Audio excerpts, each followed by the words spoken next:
G'day, Peter here from Oz Commercial Sewing Machines. Today I'm just going to talk a little bit about this button right here, the half stitch button. This is my JACK A5E machine.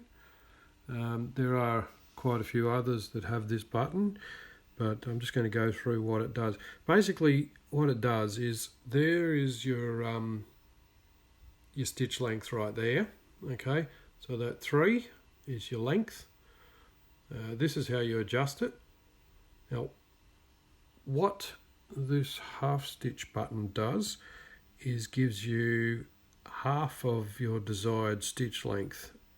So if you're getting to an end of a seam and you need a short stitch or two, then you can quite easily just push this button and you'll get a couple of short stitches just to get you to the edge of where you want to go instead of going over where you want to go. So I'll just show you what that does now. Okay, so we're sewing along. Now I've gotten to an edge. Now I'm just going to push this half stitch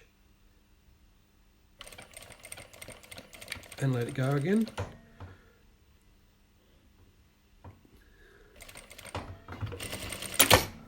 Okay, so on this sheet here you can see where I've done that. So you've got your start tack, you've got a line of stitches at 3, then you've got a few stitches there at half, focus, at half the length of those ones. And then I've gone back straight into, by releasing the button, and finished with my finish tack. So that's what that button does. It just gives you a little bit more flexibility to be able to get to an edge and not go over where you want to go. Thank you.